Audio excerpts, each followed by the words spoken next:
Assalamualaikum warahmatullahi wabarakatuh. Jumpa lagi bersama saya Pak Musafir di channel Guru PKWU. Kali ini kita akan membahas materi PKWU bab 5 kerajinan kelas 10 KD 3.7 dan 4.7 dengan judul perencanaan usaha kerajinan. Berikut kompetensi dasar yang kita harus capai. Di sini ada KD 3.7 dan KD 4.7, di mana KD 3.7 ini adalah memahami perencanaan usaha kerajinan dengan inspirasi artefak atau objek budaya lokal, misalnya pakaian daerah, wadah tradisional dan senjata tradisional, yang meliputi ide dan peluang usaha, sumber daya, administrasi dan pemasaran. Di KD 4.7 ini menyusun perencanaan usaha kerajinan dengan inspirasi artefak atau objek budaya lokal, misalnya pakaian daerah, wadah tradisional dan senjata tradisional yang meliputi ide dan peluang usaha, sumber daya, administrasi dan pemasaran.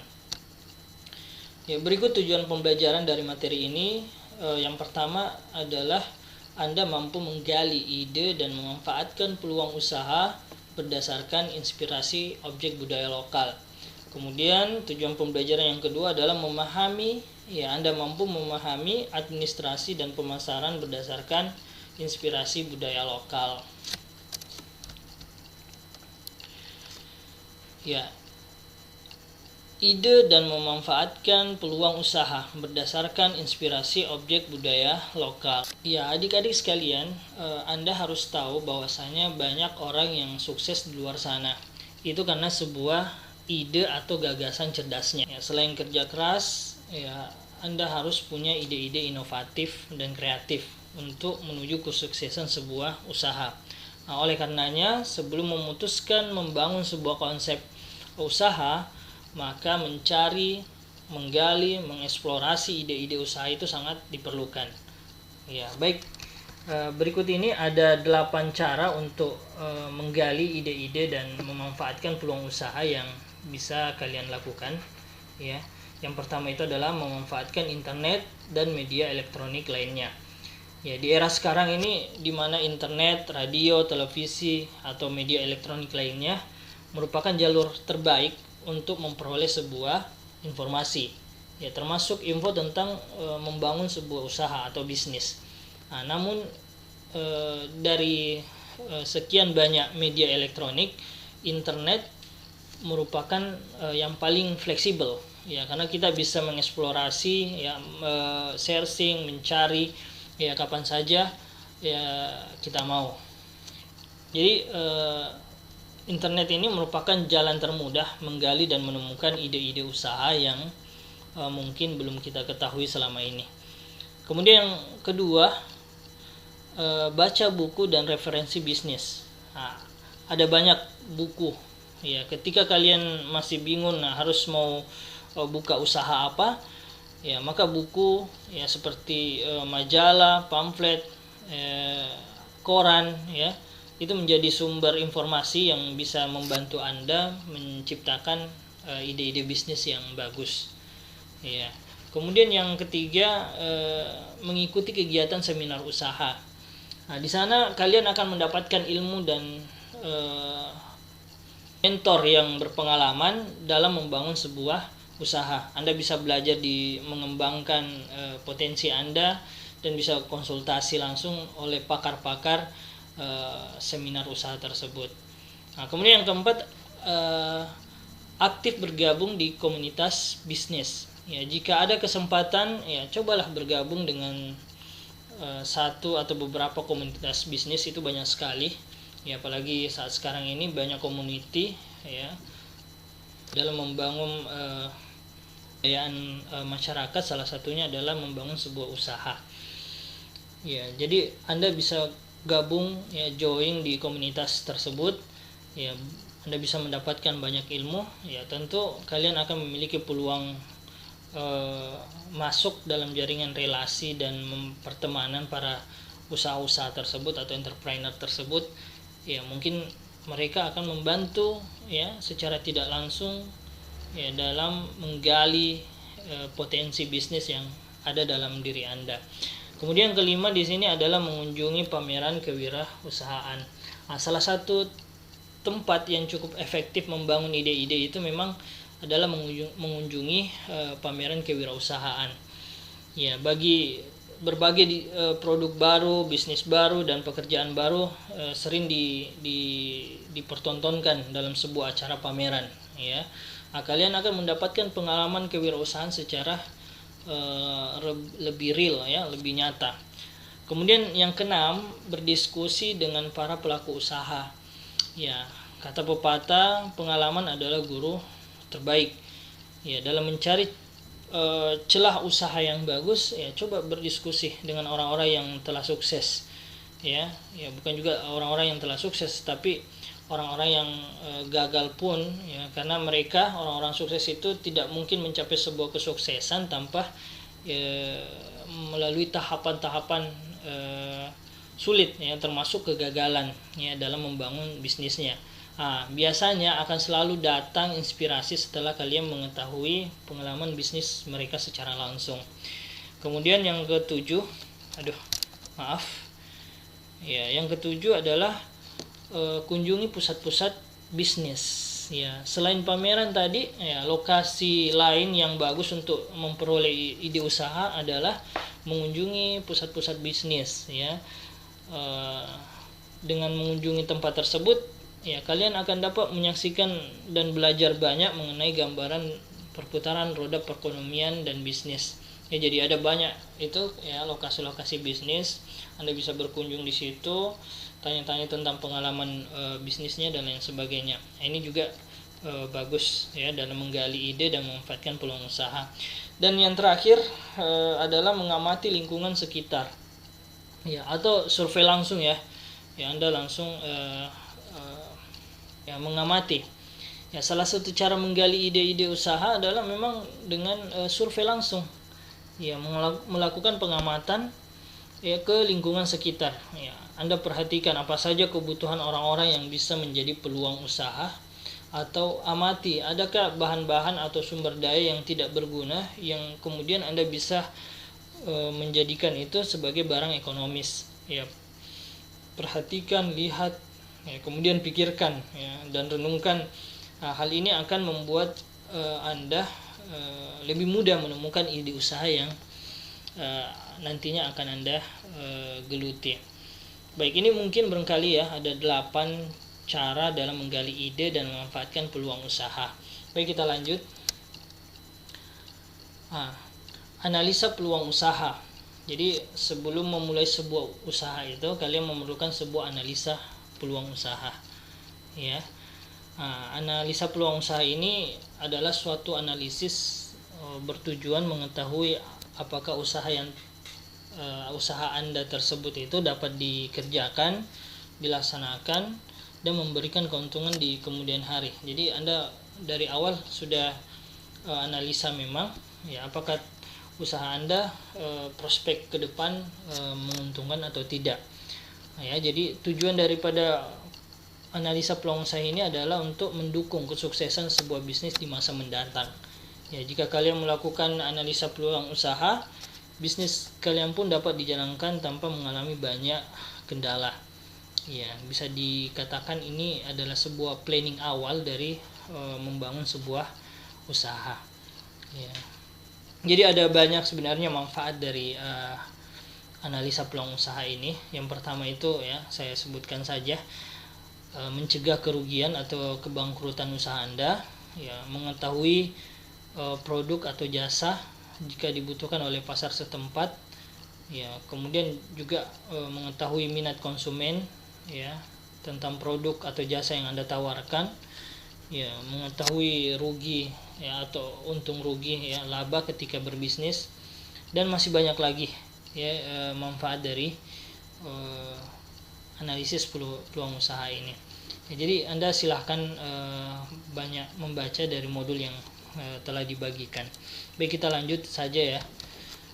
Di sini analisis peluang usaha itu ada namanya SWOT analisis atau analisis SWOT, ya, di mana SWOT itu adalah singkatan dari kepanjangan dari strength, S-nya itu strength, W-nya itu weakness, O-nya itu adalah opportunities dan T-nya itu adalah threats.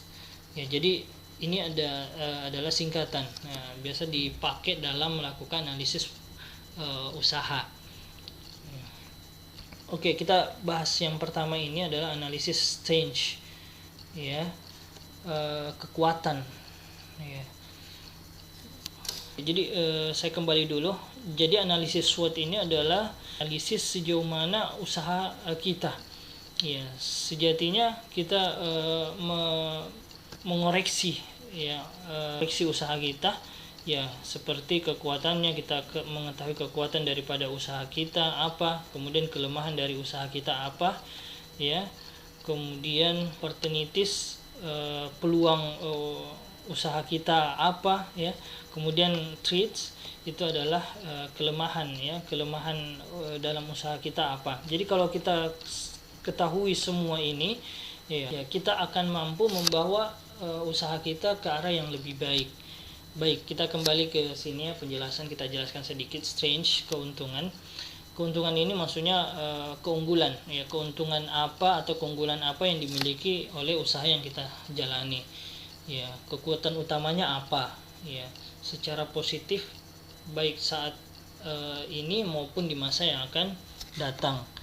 Ya, Anda bisa bertanya, menanyakan sendiri kekuatan apa yang dimiliki perusahaan Anda, apa yang Anda lakukan lebih baik dari orang lain, apa nilai jual unik Anda, ya. Kemudian ya, keunggulan, kelebihan dari usaha Anda, ya. Apa yang unik dari usaha Anda, ya. Dan apapun itu, ya, yang merupakan sebuah kekuatan dari usaha Anda harus tahu itu, ya. Kemudian yang kedua adalah kelemahan, weakness. Nah, ini merupakan kelemahan dari usaha yang dapat memberikan pengaruh negatif pada perusahaan Anda, ya, baik saat ini maupun di masa yang akan datang. Nah, untuk mengetahui kelemahan dari usaha Anda, ya, Anda bisa mencuatkan atau menganalisis beberapa pertanyaan seperti, ya, apa yang bisa diperbaiki dari usaha kalian, seperti apa, ya, area apa yang bisa Anda tingkatkan, apa kekurangan dari perusahaan Anda, hal apa yang dilakukan pesaing Anda lebih baik dari Anda, ya, apa yang sebaiknya saya harus hindari oleh usaha Anda, ya, faktor apa saja yang membuat penjualan usaha menurun, ya, apa saja sepak terjang kompetitor sehingga pesaing lebih baik dari usaha Anda, dan lain sebagainya. Jadi prediksi semua kelemahan-kelemahan itu supaya kemudian Anda bisa mengantisipasi daripada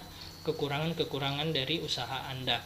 Kemudian opportunities, ya, opportunities ini adalah peluang, ya, ya, merupakan peluang yang dimiliki oleh sebuah usaha, ya, sehingga mempunyai kesempatan untuk dapat berkembang di masa yang akan datang. Nah, biasa Anda ya, Anda cuatkan sebuah pertanyaan, ya, seperti kesempatan apa yang dimiliki oleh usaha Anda, ya, hal apa yang sedang tren dan sejalan dengan usaha kalian. Ya, jadi Anda mampu melihat situasi dan kondisi saat ini, ya, perubahan teknologi, kebijakan, ya, pola sosial apa, ya, apa yang dapat menjadi peluang pertumbuhan bagi perusahaan. Kemudian yang terakhir adalah threat. Threat ini adalah ancaman, ya. Ya, tentunya ancaman yang mungkin bisa menjadi kendala bagi perusahaan Anda, ya, untuk dapat berkembang. Nah, pertanyaan yang sesuai untuk mengetahui ancaman bagi usaha Anda adalah seperti, ya, apa saja kendala yang dihadapi oleh usaha kalian, ya. Kemudian hal apa yang sedang atau telah dijalankan oleh kompetitor dari usaha kalian. Jadi ini penting mengetahui apa saja yang sudah dijalankan oleh kompetitor. Kompetitor itu pesaing, ya. Ya, sudah sejauh mana kompetitor mengembangkan usahanya. Jadi kompetitor itu, pesaing itu sebenarnya ancaman, ya. Kemudian pertanyaan yang lainnya adalah kemajuan teknologi, ya. Kemajuan teknologi apa yang menjadi ancaman untuk usaha kalian? Ya, apa saja peraturan pemerintah. Nah, ini juga bisa dijadikan analisis, ya, peraturan pemerintah, ya, sekiranya akan mengancam kemajuan usaha kalian. Baik, saya kira cukup ya untuk penjelasan analisis SWOT. Kita lanjut. Ya, objek budaya lokal. Ya, jadi di kesempatan kali ini sebenarnya kita tidak terlalu banyak menyinggung objek budaya lokal, karena materi di kali ini kita akan banyak fokus saja dulu ke manajemen usahanya. Nanti di part 2, karena ini materi part 1, kita akan lebih banyak bahas tentang objek budaya lokal. Tidak apa-apa kita singgung sedikit bahwasanya objek budaya lokal itu ya adalah objek yang bisa dimanfaatkan di daerah kalian ya, tentunya dalam bidang usaha bisnis ya. Daerah kalian itu banyak sekali sumber daya lokal seperti bambu, pohon pisang ya, pohon kelapa dan lain sebagainya. Itu kemudian Anda bisa memanfaatkan sumber daya lokal yang ada di daerah Anda untuk kemudian bisa menjadi wirausaha di bidang kerajinan ya, karena kita berbicara tentang kerajinan. Jadi tentu banyak sekali hal yang perlu kalian siapkan sebelum terjun ke dunia usaha kerajinan dengan memanfaatkan sumber daya lokal ya. Baik, kita lanjut saja. Administrasi dan pemasaran usaha. Baik, kita pahami dulu apa itu administrasi ya, apa itu pemasaran. Administrasi adalah suatu kegiatan dari suatu kelompok orang yang mengadakan kerjasama untuk mencapai tujuan bersama tentunya. Administrasi juga merupakan kegiatan yang meliputi banyak hal, sehingga dalam pelaksanaannya harus dikerjakan secara sistematis dan teratur. Nah, jadi itu administrasi. Jadi lebih bersifat manajemen ya, pengelolaan ya. Kalau kita artikan secara sempit ya, administrasi itu adalah sebuah kegiatan yang berhubungan dengan ya surat menyurat ya, catat mencatat, pengetikan ya, pembukuan ya, dan hal-hal lainnya yang berhubungan dengan teknik tata usaha. Baik, kemudian yang kedua pemasaran ya. Apa itu pemasaran? Pemasaran itu adalah kegiatan yang meneliti kebutuhan dan kegiatan konsumen, menghasilkan barang atau jasa, menentukan harga, mempromosikan dan mendistribusikan barang dan jasa, atau suatu kegiatan yang mengusahakan agar produk yang dipasarkan itu dapat diterima dan disenangi oleh pasar. Nah, itu pemasaran. Ya, baik, kita lanjut. Ya, maksud dan tujuan administrasi. Jadi ada 6 ya, maksud dan tujuan administrasi. Yang pertama itu memonitor kegiatan dan pengendalian usaha. Kemudian yang kedua, mengamankan jalannya pelaksanaan kegiatan usaha. Yang ketiga, mengevaluasi kegiatan-kegiatan usaha. Ya, yang keempat, menyusun program pengembangan kegiatan usaha. Dan yang kelima, menunjukkan adanya bukti-bukti kegiatan usaha. Dan terakhir, mengambil keputusan dalam pengembangan dan pengendalian usaha. Jadi ada 6 dari maksud dan tujuan administrasi. Baik, kita lanjut. Ya, di sini ada komponen perencanaan usaha. Ya, ada 5. Yang pertama, deskripsi bisnis. Yang kedua, analisa pesaing. Yang ketiga, desain pengembangan. Keempat, rencana operasional dan manajemen. Kelima, rencana pembiayaan. Jadi hal ini diperlukan bagi setiap pebisnis agar kenapa? Ya, agar perusahaannya dapat berjalan sesuai dengan apa yang diharapkan.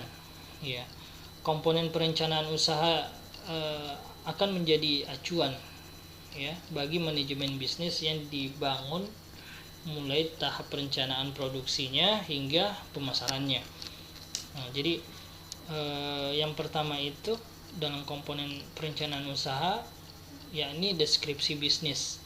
Ini merupakan langkah pertama ya yang harus dilakukan ya, bertujuan untuk memberikan penjelasan. Jadi deskripsi itu penjelasan, sebenarnya penjelasan tentang bidang usaha yang akan dijalankan ya, juga produk atau jasa yang akan pasarkan. Jadi kita mesti punya penjelasan tentang bisnis. Ya. Kemudian yang kedua, analisa pesaing. Analisa pesaing ini digunakan untuk mengetahui kekuatan dan kelemahan kompetitor atau pesaing. Ya, tentunya dalam suatu pasar yang sama ya. Nah, setelah menemukan kekuatan dan kelemahan dari produk pesaing atau kompetitor, maka perusahaan dapat mencari strategi untuk memasarkan produk dengan cara yang berbeda. Ya. Nah, itu analisis pesaing. Jadi kita analisa dulu ya, pesaing kita, dia punya strategi seperti ini. Nah, maka kita punya strategi lain untuk bersaing lebih efektif. Kemudian yang ketiga adalah desain pengembangan. Nah, ya, berada di era modern yang penuh situasi persaingan, ya pengusaha harus memperhatikan yang namanya estetika atau keindahan ya. Nah, ini berbicara tentang desain. Ya, sebagai daya tarik untuk menarik perhatian para konsumen. Ya, dapat dikaitkan ya pertarungan produk, bukan hanya kualitas tapi juga pada nilai tambah seperti desain produk. Jadi desain ini penting ya, karena awal ketertarikan konsumen itu ada pada desainnya. Ya. Kemudian yang keempat ada yang namanya rencana operasional dan manajemen. Ya, apa maksudnya ini? Ini dibuat untuk menjelaskan suatu usaha ya akan berjalan dan berkelanjutan. Ya, rencana operasional dan manajemen ini berfokus pada kekuatan logistik ya, atau pengadaan barang dan jasa pada perusahaan seperti bermacam tugas dan tanggung jawab tim manajemennya. Itu operasional, semua yang menyangkut sistem ya, tugas dan tanggung jawab ya orang-orang yang berada di dalamnya, sehingga usaha itu bisa berjalan dengan baik ya, jadi harus diplanningkan. Kemudian yang terakhir adalah rencana pembiayaan. Pembiayaan menjadi unsur penting dalam sebuah usaha untuk mengatur dan menentukan asal modal usaha atau sumber dana ya. Jadi Anda mampu memperincikan atau mengatur anggaran ya supaya lebih efisien. Ya, biasanya Anda membutuhkan beberapa unsur keuangan seperti laporan keuangan ya, laporan perencanaan usaha ya, kemudian laporan neraca ya, lain sebagainya. Itu yang dimaksud dengan perencanaan pembiayaan. Jadi kita dapat simpulkan bahwasanya komponen perencanaan usaha ini dalam membuat perencanaan usaha yang baik, kita harus memperhatikan modal ya, itu yang paling utama ya tadi, pembiayaan, modal. Kemudian tempat Anda membuka sebuah usaha atau lokasi ya, itu penting. Kemudian target market atau target pemasaran, target pasar ya. Sehingga perencanaan pemasaran ini akan membuat usaha kalian semakin dikenal dan lebih diingat oleh konsumen. Baik, kita lanjut ya, langkah-langkah menyusun perencanaan usaha ya. Di sini ada 4 ya langkah-langkah menyusun dalam perencanaan usaha ya, dimana perencanaan usaha ini adalah sebuah proses menentukan tujuan, visi misi, strategi ya, prosedur, kebijakan, serta program dan anggaran yang dibutuhkan untuk menjalankan sebuah usaha tertentu. Intinya, membuat perencanaan usaha itu diharapkan agar bisnis yang akan Anda jalani itu bisa berkembang dan meminimalisir ya kegagalan usaha. Ya, jadi Anda harus tahu langkah-langkah penyusunan perencanaan usaha. Yang pertama itu adalah menentukan ide dan peluang usaha. Ya, kemudian ini sudah kita bahas di awal tadi ya. Kemudian yang kedua, menentukan sumber daya yang dibutuhkan, yang biasanya disebut dengan 6M sumber daya tersebut. Ini sudah pernah juga kita singgung.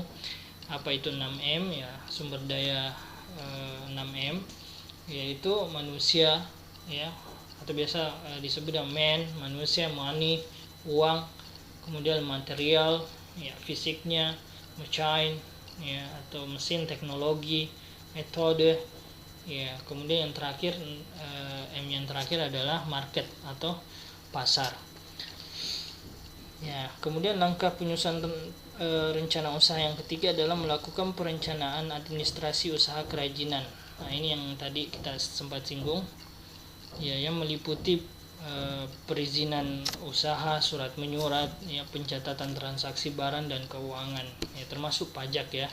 Dan yang terakhir dari langkah-langkah penyusunan perencanaan usaha adalah melakukan perencanaan pemasaran usaha kerajinan. Ya, yang meliputi memahami seni menjual. Ini perlu ya Anda pahami seni menjual, karena kita tidak serta-merta menawarkan barang, tetapi ada cara supaya orang lebih tertarik dalam membeli sebuah produk yang kita punya. Kemudian menetapkan harga jual. Nah, ini juga tidak sembarangan dalam menetapkan harga jual, nanti kita akan bahas juga ini. Menganalisis kepuasan pelanggan, itu juga penting dalam melakukan perencanaan pemasaran usaha. Dan terakhir promosi. Ya, ini sudah pernah juga kita bahas di semester 1. Mungkin itu saja dari materi kita ini ya. Oke, thank you sudah menyaksikan video pembelajaran ini.